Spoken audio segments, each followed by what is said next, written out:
अस्सलामुअलैकुम। आज हम सॉल्व करने लगे हैं प्रॉब्लम 3 चैप्टर 2 का सॉलिड स्टेट फिजिक्स का। ठीक है, इसमें हमारे पास क्या है, एक मोनोक्रोमेटिक एक्स-रे स्ट्रांगली, ठीक है, रिफ्लेक्ट करती है when Bragg's glancing angle for first order reflection is 15 degree. हमारे पास एंगल क्या है फर्स्ट ऑर्डर का, 15 डिग्री दिया गया है। अब हमने सेकंड ऑर्डर और थर्ड ऑर्डर का एंगल फाइंड करना है। तो सबसे पहले हम क्या है, इसको ब्रैग्स लॉ से स्टार्ट करते हैं। ठीक है, तो ब्रैग्स लॉ हमारे पास पता है क्या होता है, वो होता है 2d साइन ऑफ थीटा। अब हमें थीटा भी for first angle, first reflection first order के लिए फाइंड है, एम भी फाइंड है। ठीक है, m1 होता है और थीटा 15 ऑलरेडी दिया गया है।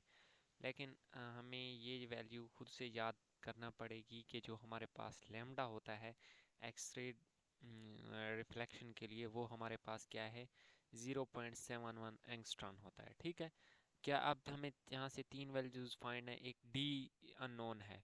तो सबसे पहले हम इस इक्वेशन 1 को क्या है डी फाइंड करने के लिए रीअरेंज कर लेते हैं। तो यहाँ से फर्स्ट ऑर्डर रिफ्लेक्शन के लिए m is equal to 1 put कर दिया, बाकी वैल्यूज़ पुट करने के बाद यहाँ से d हमारे पास आ जाएगा 0.371 एंगस्ट्रॉम।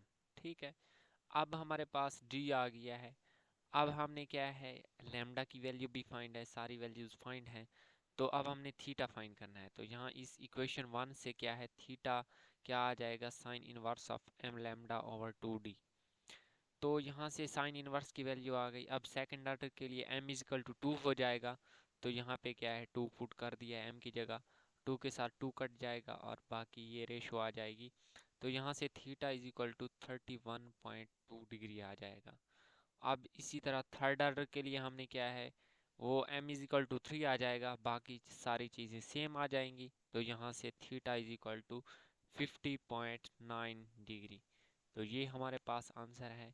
ये आंसर हमारे पास दिया भी गया था, आप यहाँ से देख सकते हैं, ये 31.2 और 50.9 डिग्री। तो आप जब कैलकुलेटर से इनको निकालेंगे तो ये यही हमारे पास आंसर आ जाएंगे। मिलते हैं नेक्स्ट वीडियो में, अब के लिए अल्लाह हाफिज़।